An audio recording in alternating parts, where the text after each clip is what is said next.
ప్రపంచవ్యాప్తంగా గొప్ప సెలబ్రిటీ ఉన్నాడండి. ఆయన హాలీవుడ్ డైరెక్టర్. ఆయన చాలా పెద్ద పెద్ద మూవీస్ తీస్తాడు. ఆయన చిన్న చిన్న మూవీస్ తీయడైనా ఆయన కొన్ని కోట్ల రూపాయలతో ఆయన మూవీస్ తీస్తాడు. 2 కోట్లు 3 కోట్లు వేల కోట్లతో ఆయన మూవీస్ తీస్తూ ఉంటాడు. అది గొప్ప డైరెక్టర్. అలాంటి ఆయన పేరే మెల్ గిబ్సన్. ఆయన చాలా ప్రపంచం అంతా పేరుగాంచిన డైరెక్టర్. ఆయన జీవితంలో డబ్బు ఉంది, అన్నీ ఉన్నాయి, కానీ మనశ్శాంతి లేదు. ఆయనకి సమాధానం లేదు, మనశ్శాంతి సమాధానం లేదు. ఆయన ప్రిస్పిన్ అనే ఒక ప్రాంతానికి ఆయన వెళ్ళాడు. అది ఆస్ట్రేలియా దేశంలో ఉంటుంది. అక్కడ ఆయన ఒక తీర్మానానికి వచ్చాడు. నా జీవితంలో డబ్బు ఉంది, నా జీవితంలో అన్నీ ఉన్నాయి, కానీ మనశ్శాంతి లేదు. మంచి పేరు ప్రఖ్యాతి అన్నీ ఉన్నాయి, కానీ మనశ్శాంతి లేదు. నేను 36 గంటల్లో ఈ ప్రపంచంలో అన్నీ కూడా నా ఇష్టానుసారం అనుభవిస్తే, ఈ 36 గంటల్లో నేను త్రాగుతాను, నా ఇష్టానుసారంగా వాళ్ళతో తిరుగుతాను, అన్నీ కూడా ఎంజాయ్ చేసి 36 గంటల కల్లా నేను చచ్చిపోతానని ఒక తీర్మానం చేసుకున్నాడు.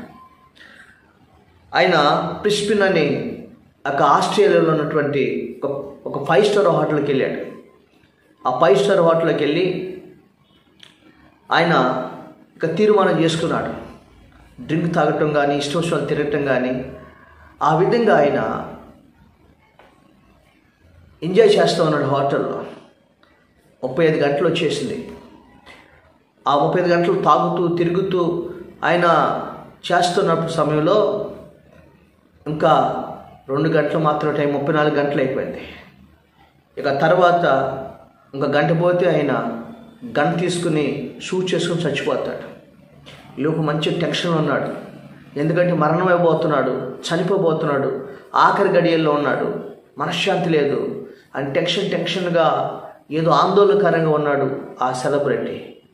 అప్పుడు ఆయన ఆ 5 స్టార్ హోటల్లో ఆయన డస్క్ తీసాడు. ఉంటుంది కదా లోపల 5 స్టార్ హోటల్లో ఖచ్చితంగా ఆ టేబుల్ డస్క్ తీసేవారికి దాంట్లో బైబిల్ ఒకటి ఉంది. అంటే పెద్ద పెద్ద అమెరికా దేశంలో కానీ, ఆస్ట్రేలియా కానీ వారి రెస్టారెంట్స్లో బైబిల్స్ పెడతారు. ఆ బైబిల్ తీశాడు. ఆయన ఒక గంట అయితే కాల్చుకుని చనిపోతాడు. చాలా ఆందోళన, టెన్షన్గా ఉన్నాడు. ఆ బైబిల్ తీసి తెరిచాడు. ఆయన చిన్నప్పటి నుండి క్రిస్టియన్స్ కానీ అదేదో ఆయన పెద్ద మనసు ఇచ్చేవాడు కాదు. అది ఏదో క్రియేట్ చేశారంటే అనుకునేవాడు ఆయన. అప్పుడు బైబిల్ తీసినప్పుడు యోహాను సువార్త అనే సువార్త వచ్చింది. అది సువార్త దేవుడి సృష్టి అంతా ఉంటుంది. అలాగా తిరిగేస్తూ ఉన్న సమయంలో మత్తయి సువార్త ఉంటుంది మనకి. ప్రయాసపడి భారం మోసుకున్న సమస్త జనులారా మీరు నా యొద్దకు రండి, నేను మీకు విశ్రాంతిని కలుగజేస్తాను అనింది ఇక్కడ. అలా చదువుకుంటూ ఆయన బైబిల్ ఇంకా చదువుతూ ఉన్నాడు. ఇక యోహాను సువార్త, మత్తయి సువార్త, యోహాను అన్ని చదువుతూ ఉన్నాడు. ఆ చదువుతూ ఉన్న సమయంలో 36 గంటలు కూడా దాటిపోయింది. అలాగా వాటర్ రూమ్లో, రెస్టారెంట్లో చదువుతున్నప్పుడు ఆయన జీవితంలో సమాధానం వచ్చింది, ఆయన జీవితంలో శాంతి వచ్చింది, నెమ్మది వచ్చింది. వెంటనే అక్కడే మోకరించి అతను మరణాన్ని విరమించుకొని యేసుని తన హృదయంలో చేర్చుకొని తన పాపములను ఒప్పుకొని ఆయన హృదయంలో ప్రభువుని చేర్చుకుని నాటి ప్రభు కొరకు బ్రతకటానికి తీర్మానం చేసుకున్నాడు. ఆ వాటర్ రూమ్లో ప్రశాంతత వచ్చింది ఆయన జీవితంలో. అప్పుడు ఆయనకు ఆలోచన వచ్చింది, దేవుడి స్వరం వినబడుతుంది. దేవుడి స్వరం వినిస్తుంది, నా కొరకు ఏదైనా ఒక మూవీ తీయవచ్చు కదా అని స్వరం వినబడుతుంది. ఈయన టాలెంట్ ఏంటి? మూవీ తీయటం, ఒక పెద్ద మూవీ తీయటం. అప్పుడు వెంటనే అక్కడి నుంచి ఆయన అమెరికా వచ్చేసి తన స్నేహితులందరినీ పిలిచి, నేను ఒక మూవీ తీయాలనుకుంటున్నాను, మీరు ప్రొడ్యూస్ చేయడానికి ఫైనాన్షియల్గా మీరు డబ్బులు ఏర్పాటు చేయమని అడిగాడు.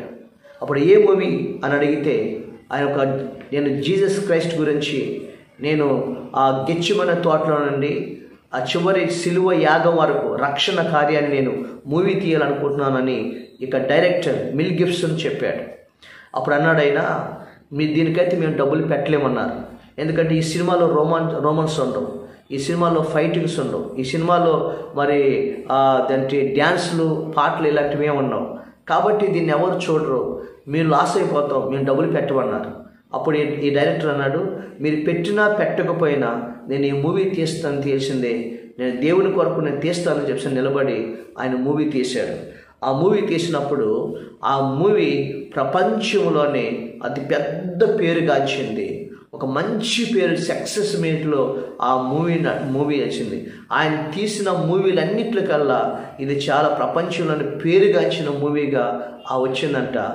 ఆ మూవీని the passion of the Christ movie. దేని స్తోత్రం. అది గెత్సేమనే తోటలో నుంచి యేసు ప్రభు దగ్గర వరకు కూడా అది రక్షణ కార్యం గురించి, యేసు ప్రభు సిలువలో ఎలా మరణిస్తాడు, యేసు ప్రభు ఏ విధంగా శిక్ష అనుభవిస్తాడు అంతా కూడా తీసినప్పుడు ఆ డైరెక్టర్ తీసినప్పుడు ఆ మూవీ ద్వారా అనేక మంది చూసి రక్షణ పొందిన వాళ్ళు ఉన్నారంట. దేవుని స్తోత్రం. అంత అద్భుతంగా ఆ మూవీ. అప్పటి నుంచి ఆయన దేవుని కొరకు తన జీవితాన్ని డెడికేట్ చేసుకున్నాడు.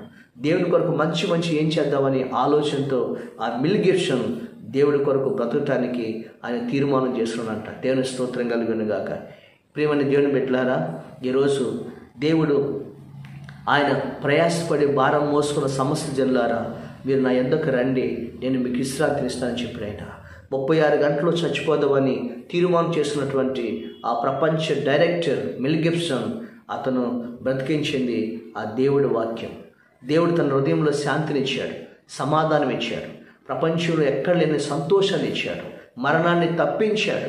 ఈరోజు ఆయన ప్రభు కొరకు సాక్షిగా ఉన్నాడు. ఈరోజు నీ జీవితంలో కూడా ఇదిగో ఏ భారంతో ఉన్నా, ఏ అశాంతితో ఉన్నా, ఏ సమాధానం లేకుండా ఉన్నా, నీ జీవితంలో ఎలాంటి గడ్డు పరిస్థితుల్లో ఉన్నా ప్రభు అన్నాడు, ప్రయాసపడి భారం మోసుకున్న సమస్త జనులారా, మీరు నా యొద్దకు రండి, నేను మీకు విశ్రాంతిని ఇస్తాను, నేను మిమ్మల్ని దీవిస్తాను, నేను మిమ్మల్ని రక్షిస్తానని ప్రభు చెప్తున్నాడు. ఈరోజు ఆయన సన్నిధికి వచ్చి ఆయన సన్నిధిలో ప్రార్థన చేస్తే ఆ దేవుడు ఆ యొక్క మెల్ గిబ్సన్ అనే ఒక ప్రపంచ ప్రఖ్యాతి కాంచిన డైరెక్టర్ ఉన్నాడే, ఆయన ఎలా దేవుడు దర్శించి క్షమించి సమాధానం ఇచ్చాడు. నీ జీవితంలో కూడా దేవుడు అలాంటి కార్యాన్ని ఆయన జరిగించబోతున్నాడు. దేవుని స్తోత్రం. హల్లెలూయా. కాబట్టి మన దేవుడు గొప్పవాడు. ఈ యొక్క రక్షణ పొందాలంటే పాపక్షమాపణ జరగాలి. పాపక్షమాపణ జరగాలంటే పరిశుద్ధులైన దేవుడు రక్తాన్ని చెందించాలి. ఆ యేసయ్య కాచిన రక్తం వల్ల ఈరోజు ప్రపంచ మానవాళికి రక్షణ సిద్ధపరిచాడు. నీ కోసం, నా కోసం ఆ కల్వరి శిలువలో యేసయ్య రక్తం కాచాడు.